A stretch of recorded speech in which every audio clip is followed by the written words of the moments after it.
All right, so we're just going to go over some homework. This stuff's actually due Friday.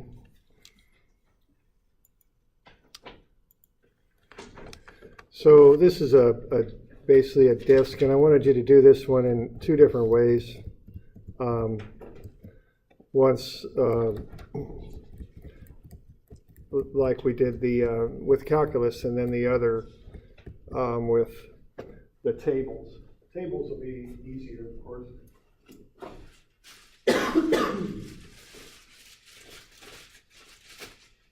So when you go with calculus, you're going to do a method of shells integral, is what you'd be doing on that.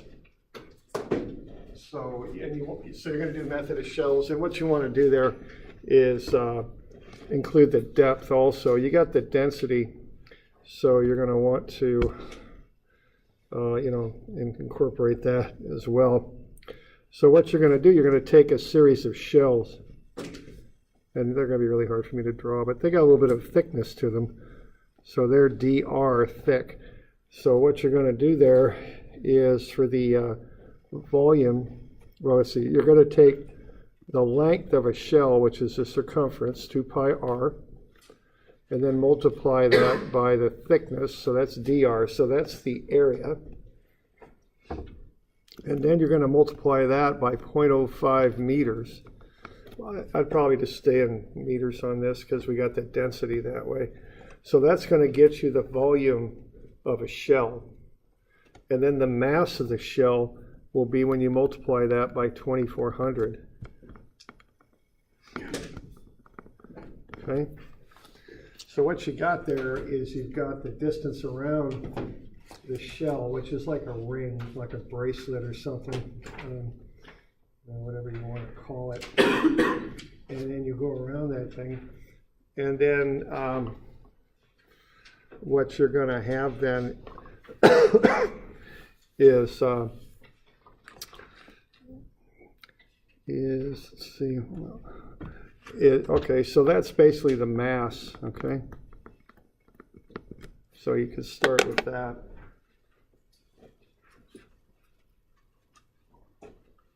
So if you combine all this stuff together, the numbers are going to be 2400 times 0.05 times 2. So that's going to be 240. So the mass then is 240 times pi. And then there'll be a dr on that.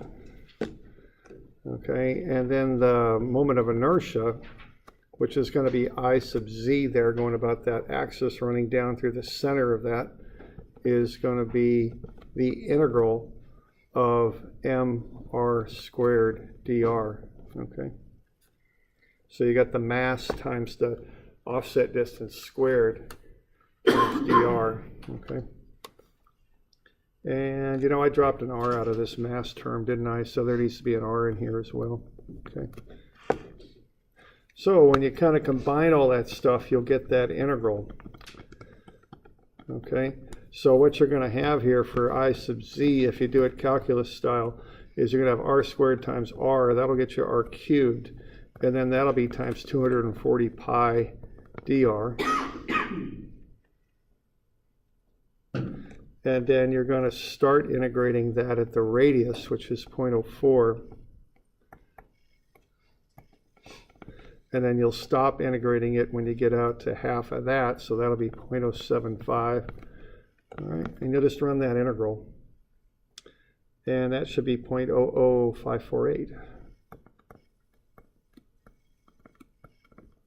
And the units on that is kilograms square meters. There you go. Okay, so what you're doing there, you're doing a ring, and you're finding the length of it, which is 2 pi r. Multiply it by the thickness of the ring, that gets you the area. Multiply that by the 5 centimeter depth, that gets you the volume. Multiply that by the density, that gets you the mass. And then take that times r squared. Okay. Now the other way to do it is to go into the tables. And the tables you're going to take so that's calculus there. So I want you to do this both ways. And so if you're going to do it calculus, or excuse me, it's calculus above the line here, of course. All right. Now, if you're going to use that the tables there, what you're going to do is you're going to use a disk. Okay. And the disk, is something like that. You're going to use IZ. And IZ for a disk is 1/2 mr squared. That's what it is. All right. So what you're going to want then is you're going to take I. Boy, I'm just having trouble with this pen. It just doesn't want to make marks. You're going to take I for the disk.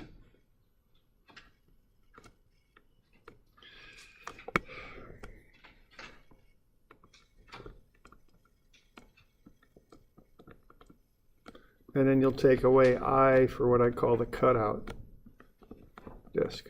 Okay, so that's how you have to do this.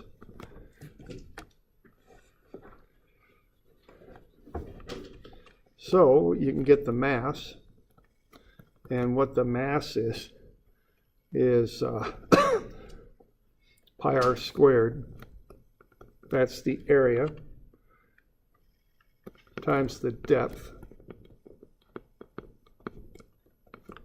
and then times the density. Right? So that's how you get the mass.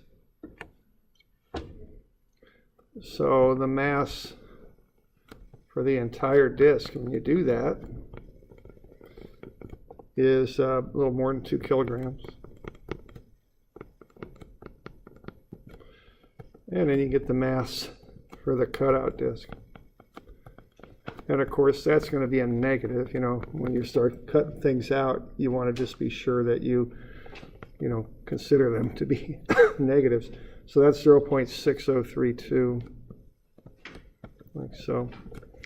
All right, and so what you would do then is go 1/2 times 2.121 kilograms times that outer radius, and that's going to be 0.075 meters squared, and then you'll take away the inner one. So that'll be 1/2 times 0.6032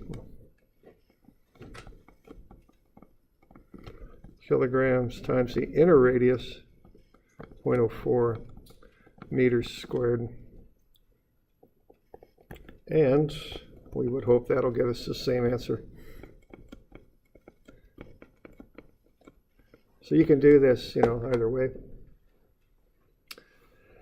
But I'd like you to do it both ways, just to get a little practice at using calculus and then using the tables.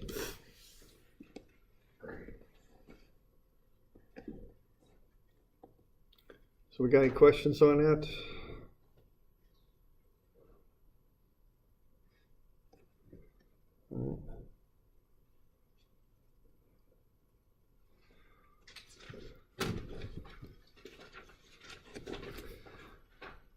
All right, the next one here, what you're going to do is you're going to use this formula right here, IA equals IG plus MD squared. So you're going to want to find the mass of this thing. And what you're going to want to do is look at the tables. Okay? What you've got there is a plate. Now, what you're going to see in the tables is 3 axes, like that.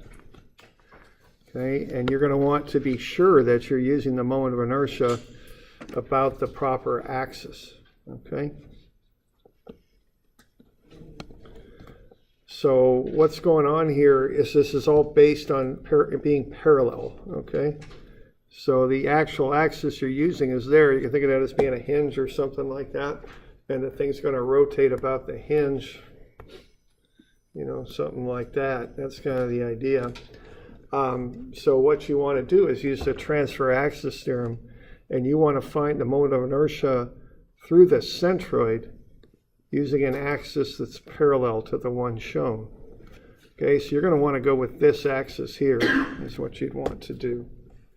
All right, y'all okay with that? But it is really important that you identify the proper axes before you go jumping into this, okay? So what you want to do then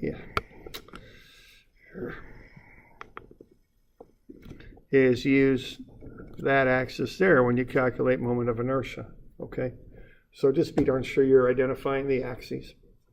So what you're going to do with that then is you're going to get 1/12 m a squared plus b squared. A and b are the lengths of the two sides. Okay. So 8 and 6. Yeah. But then you want to do the transfer axis thing, because what you're doing is I always think of this mass moment of inertia, like what we're doing is looking at an object spinning about a given axis. So what it would be spinning about is this axis right here. Think of there being a couple hinges in there or something. And if that's the case, the offset distance is that diagonal right there. Okay? That's what you want for D. So you're going to take 1/12 m a squared plus b squared and then add in the md squared term. Okay? And what D is that. Okay? And the fact it's at an angle, kind of cutting across that plate diagonally is irrelevant. It's just a distance, okay? So don't worry about the, I don't know, not to use $10 words here, but angularity of the line. I mean, it's just a distance. That's all it is. Okay? So you're just going to do that formula there and get the total moment of inertia. And I got it in grams centimeters squared, and that's those units are used too. I don't know, there's some word for them, but I don't know what they are. But so I didn't go kilogram meter squared. I just went grams centimeters squared on that thing for some reason. Okay.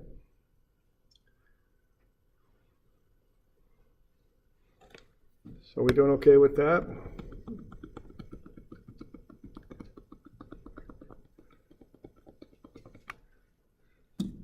Okay. So that's that one.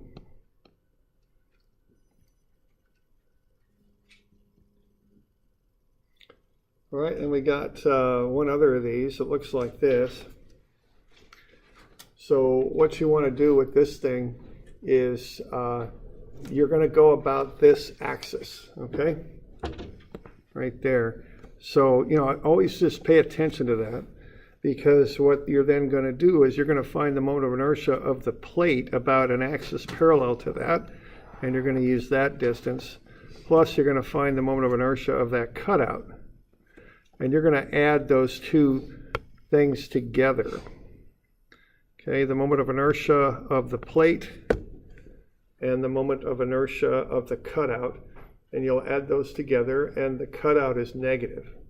Okay, because obviously it's material that's been cut out. Okay, so you have to treat this as one whole plate first, find its total moment of inertia about that axis, and then find the moment of inertia of that cutout, its whole moment of inertia about the axis, and then just subtract it off. Okay. So when I'm doing something like this, I do it in a table form, okay? Because, well, I think I mentioned, it just cuts down on errors and all that. It's a good idea, in my opinion. And I was, telling my other class, I mean, you just start building the habits to avoid making the errors, because when you start working, it really does make a difference. Even when you're under time pressure, slow down a little bit, because when you make a mistake, that just, if you slow down, you make less errors, and clean work with no errors or less errors is what you want. And start developing those habits to get that, because that's going to serve you well when you work. If you start getting in a hurry and taking shortcuts, it'll come back and get you. It's a heck of a lot easier to get it right the first time through and take a little extra time than it is to make some errors and have to go back and try and fix them, because when that happens, you get this kind of cumulative error effect going, and that's not good. Yeah, I remember doing design work, and you get something designed nice and clean the first time through, and then somebody comes back and wants to make one little change back here, and you kind of go, oh man, I gotta go through this whole thing over again and track that stuff through, and things start getting a little messier when you start doing stuff like that. So what we're doing here, we are using the moment of inertia of a disk. Now on this one, we're taking this axis that I'm showing on the screen there, but when you look at the table on the back of the formula sheet, it's going to look like this, okay? So the point isn't to find an axis that's pointing in the direction of the green axis I drew on the sketch of the plate. The point is to figure out how it's oriented. It's oriented normal to the flat surface of the disk.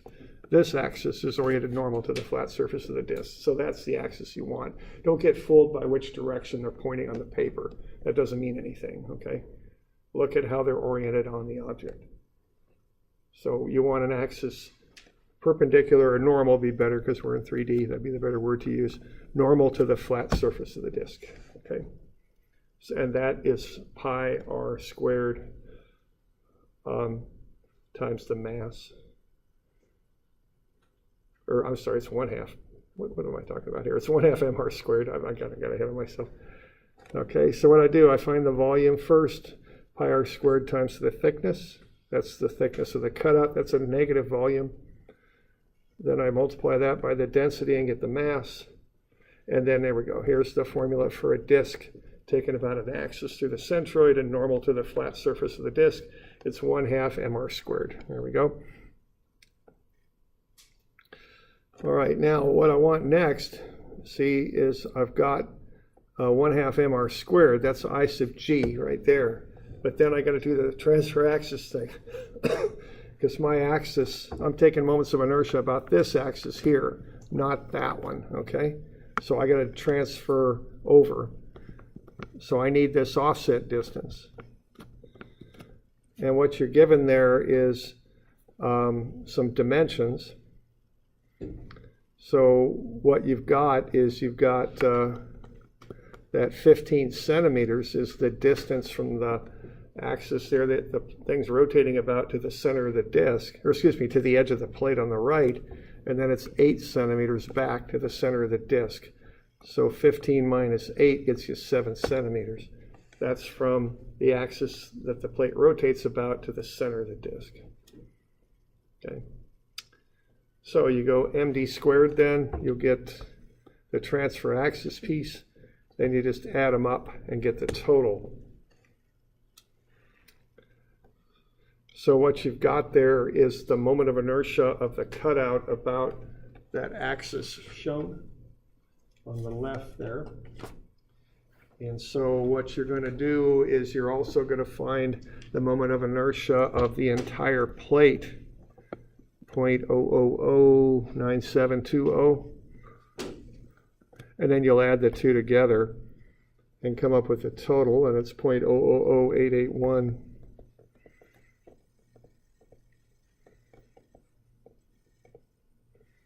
Like so, okay. So it's just an additive property. Add that, the full plate, take away the moment of inertia of the cutout, and you get the total.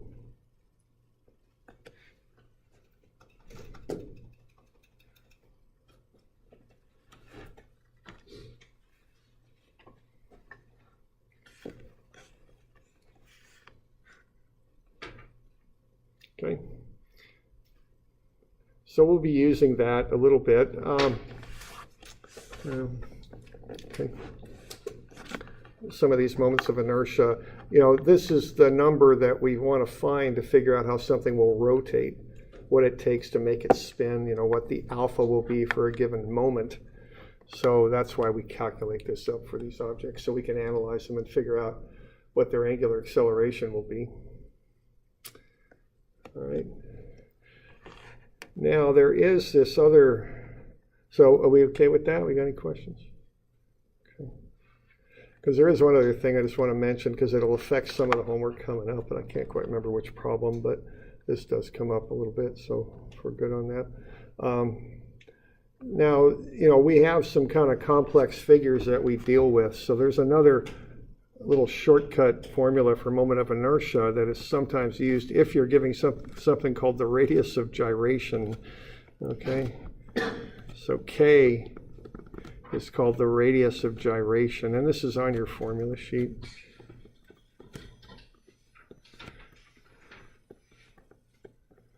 All right.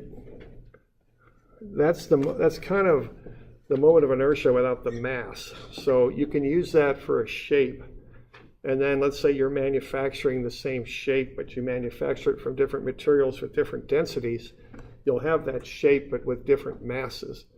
So you could plug in the mass then if you know K. You just take K squared, multiply it by the mass, and you got the moment of inertia. That's about it, okay? So that's something that'll come up.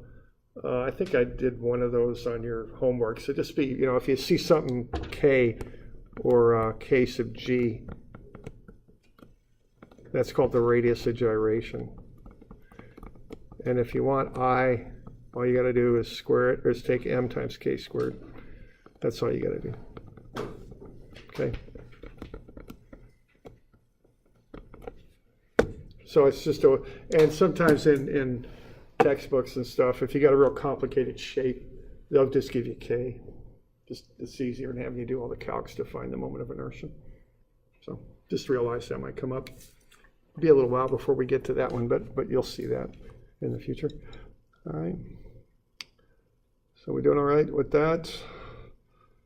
Okay. Good to go. So just see you all on Friday.